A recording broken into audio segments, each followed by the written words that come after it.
পাবনার সুজানগরে ৩ ফসলি কৃষি জমিকে অকৃষি ও পরিত্যক্ত দেখিয়ে সৌরবিদ্যুৎ প্রকল্প স্থাপনের অভিযোগ উঠেছে। জমি ও বসতভিটা হারিয়ে কয়েক হাজার কৃষক নিঃস্ব হলেও পাচ্ছেন না কোনো ক্ষতিপূরণ।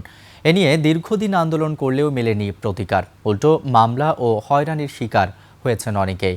পাবনার প্রতিনিধি রাজিউর রহমান রুমি তথ্য ভিডিওতে আরও জানাচ্ছেন Monowar Hossain. Lily premium gold soap 24 carat gold এনে দেয় রিয়েল গোল্ডেন গ্লো। পদ্মা তীরবর্তী কৃষিপ্রধান রামকান্তপুর গ্রাম, যেখানে পরিবেশ বান্ধব জ্বালানির নামে গড়ে উঠেছে 64 মেগাওয়াট ক্ষমতার সৌর বিদ্যুৎ কেন্দ্র।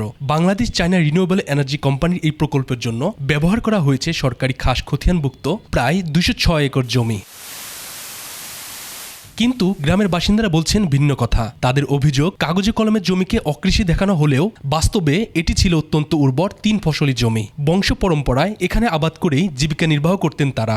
আমরা বছরে 3-4টা ফসল করি, পিঁয়াজ, মরিচ, টমাটো, সব ফসলই করি। আমার এই বাপ দাদারও পৈতৃক সম্পত্তিটা পাবনা জেলা 2 আসনে চর রামকান্তপুর, সাগরকান্দি ইউনিয়ন চর রামকান্তপুর। আমাদের এই জমি আগের থেকেও আছে, এখনো আছে, কিন্তু আমাদের প্রতারণা করছে। সেই জমি রেকর্ড করার কথা কয়ে আমাদের কাছে টাকা পয়সাও নিছি, নিয়ে সেই জমিতে চলে গেছে। একদিন কয় যে দাও ভোটার আইডি কার্ড ফটোকপি দাও, কিছু ছবি নিয়ে তারপরের দিন আসলাম। আসার পরে আমাদের এমনি একটা সই নিয়ে বিদায়কে দিল। এই জমি কোম্পানির জায়গা, কোম্পানি বাবার মাটি কাটতে জমি তোমাকে দেওয়া হবে না। 2021 সালে জমি অধিগ্রহণের সময় ক্ষতিপূরণ ও পুনর্বাসনের আশ্বাস দেওয়া হলেও প্রকল্প চালুর পর তা আর মেলেনি। উল্টো ক্ষতিপূরণ পাইয়ে দেওয়ার নামে এক শ্রেণী অসাধু চক্র সাধারণ কৃষকদের কাছ থেকে হাতিয়ে নিয়েছে মোটা অঙ্কের টাকা। কৃষকরা যখন এই জমির দখলে আইছে, তাদেরকে রাইতে অন্ধকারে পুলিশ দিয়ে নির্যাতন করে তাকে গ্রেপ্তার করা হয়েছে। আমাদের এই চর এলাকায় যে সোলার প্ল্যান হয়েছে সম্পূর্ণভাবে অবৈধ সোলার প্ল্যান। মাননীয় প্রধানমন্ত্রী তারেক রহমানের কাছে আমরা করজোরে অনুরোধ করি যে আমাদের এই ফসলের ন্যায্য মূল্য, জমির ন্যায্য মূল্য ফেরত চাই।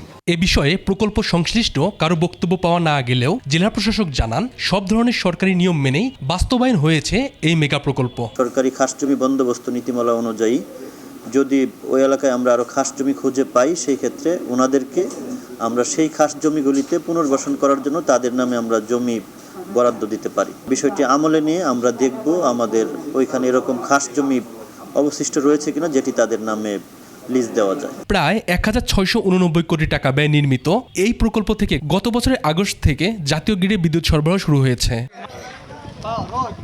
মনোয়ার হোসাইন, 21 টেলিভিশন।